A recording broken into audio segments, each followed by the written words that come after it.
So guys, हम सबको पता है कि हीरोज दुनिया को बचाने के लिए हमेशा ही अपना सब कुछ दांव पर लगा देते हैं।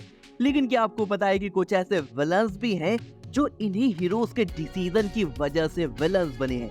जी हाँ गाइस, आज की इस वीडियो में हम उन्हीं विलन्स के बारे में बात करने वाले हैं जिन्हें हीरोज ने जाने अनजाने में खुद क्रिएट किया है। सो गाइस, वीडियो काफी इंटरेस्टिंग होने वाली है। वीडियो को एंड तक जरूर देखना क्योंकि कुछ ऐसे नाम भी सुनने को मिलेंगे जो कि आपको सरप्राइज कर देंगे। तो गाइस, बिना टाइम वेस्ट किए हुए चलिए शुरू करते हैं।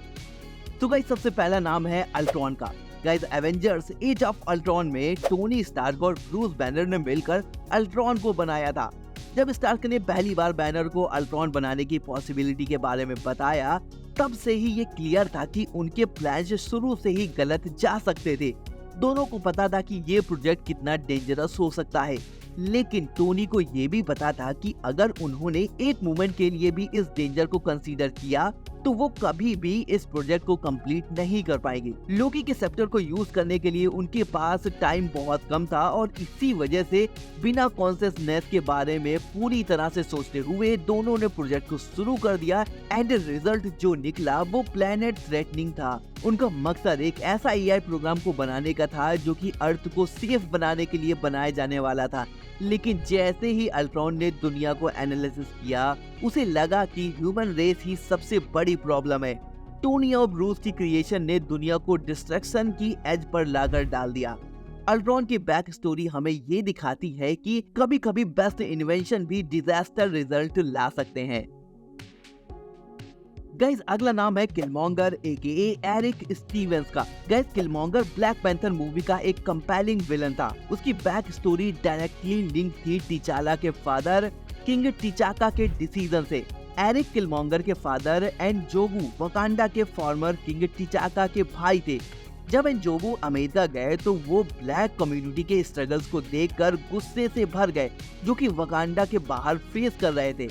जब एनजोबू ने टिचाका की मर्जी के खिलाफ जाने का फैसला किया ताकि वकांडा के रिसोर्सेज से बाहर वालों की मदद कर सके, तो उनके अपने भाई के साथ एक कन्फर्मेशन में एनजोबू की जान चली गई थी। एंड एरिक, जो एनजोबू का अमेरिका में पैदा हुआ बेटा था, उसने खुद वकांडा के बाहर पलने बढ़ने की स्ट्रगल को एक्सपीरियंस किया था। उसने डिसाइड किया कि वो वकांडा को टेक ओवर करेगा ताकि उनकी पावर्स का यूज करके दुनिया के बाहर के लोगों की मदद कर सके। वेल गाइस, टिचाका चाहता तो उस बच्चे की जानकारी करके उसे अपने साथ ले जाकर उसकी हेल्प कर सकते थे, लेकिन उनके एक डिसीजन की वजह से एरिक विलन बन गया।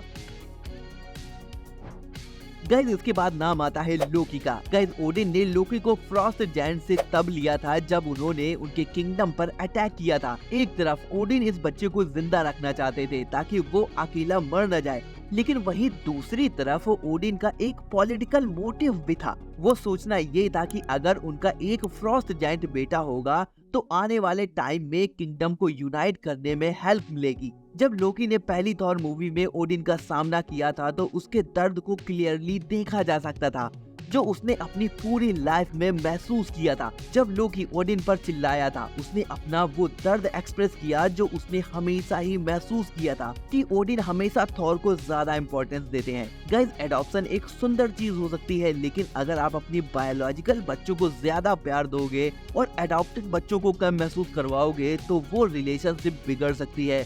और इस भेदभाव के चलते लोकी थॉर से नफरत करने लगा और गाइस, नतीजा ये निकला कि वो एक विलन बनकर सामने आया और पूरे न्यूयॉर्क में किओस मचा दिया। लेकिन गाइस, अपने विलेनियस बिहेवियर के चलते कहीं न कहीं अभी भी लोकी के अंदर एक अच्छाई थी। लोकी ने थेनोस के आगे खुद को सैक्रिफाइस कर दिया। चाहता तो वो हर बार की तरह इस बार भी बचकर भाग सकता था, पर उसने ऐसा नहीं किया। एंड गाइस, फिर लोकी सीरीज को देखने के बाद ये साबित हो गया कि लोकी कभी भी विलन बनना नहीं चाहता था। एंड लास्ट में उसने मल्टीवर्स को बचाने के लिए जो किया वो शायद ही कोई और कर पाता। नेक्स्ट है Karl Mordo. Guys, Karl Mordo ने एंशिएंट वन के अंदर सालों तक वफादारी की सेवा की। उसे लगता था कि वो एंशिएंट वन का सबसे ट्रस्टेड स्टूडेंट्स में से एक है।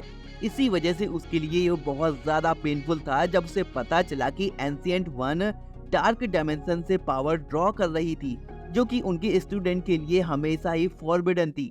डॉक्टर स्ट्रेंज के पोस्ट क्रेडिट सीन में कार्ल मॉर्डो के अगले फेज को सेट किया जब उसने बताया कि उसने दुनिया की असली प्रॉब्लम को समझ लिया है कि दुनिया में बहुत ज्यादा सॉर्सरर्स हो गए हैं। वही गाइस अगला विलन है द एबॉमिनेशन, जिसका असली नाम है Emil Blonsky. The Incredible Hulk movie में ब्लॉन्स्की एक सोल्जर था जिसे जनरल रॉस ने हल्क को रोकने के लिए अपॉइंट किया था।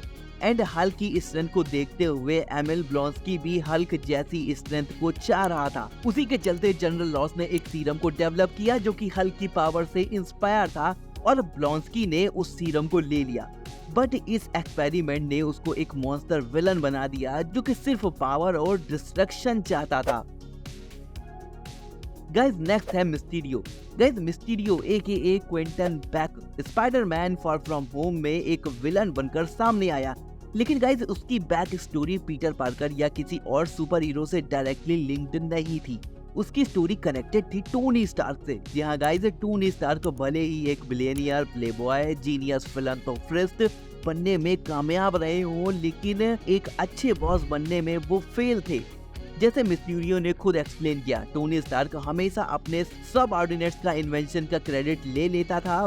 बैक और उसके साथियों के लिए फाइनल स्रोत तब आई जब स्टार्क ने एडिथ को एक टीनेजर यानी पीटर पार्कर को दे दिया इंस्टीड ऑफ किसी कंपनी के एम्प्लॉय को। सो गाइस अगर सिर्फ मिस्टीरियो ही टोनी से गुस्सा होता तो उसके ईगो का इशू समझा जा सकता था, लेकिन जब मिस्टीरियो के साथ साथ साइंटिस्ट और एनालिस्ट की पूरी टीम ही एविल हो गई तो ये क्लियर हो गया कि टोनी को मैनेजमेंट ट्रेनिंग की जरूरत थी। मुझे पता है कि कुछ कंपनीज की पॉलिसीज होती हैं कि उसके एम्प्लॉय का जो भी काम होगा उसका पूरा क्रेडिट कंपनी को जाएगा, लेकिन फिर भी जहां तक मुझे लगता है कि जब टोनी ने एक शो में एडिथ को इंट्रोड्यूस किया था, अगर वो तब ही बैक को बुलाकर उसे थोड़ा सा क्रेडिट दे देता तो शायद बैक कभी मिस्टीरियो बनता ही नहीं।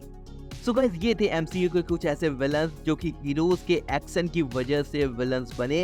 हालांकि गाइस इस लिस्ट में और भी कई नाम है जिसको मैं अगले वीडियो में बताऊंगा। बाकी आप मुझे कमेंट करके जरूर बताना आपको ये वीडियो कैसी लगी। बाकी इस वीडियो के सेकंड पार्ट के लिए चैनल को सब्सक्राइब जरूर कर लेना है, क्योंकि मैं आपके लिए ऐसी कमाल की वीडियोस लाता रहता हूँ। तो गाइस मिलता हूँ आपको एक और न्यू कमाल की वीडियो के साथ। Till then be safe, bye.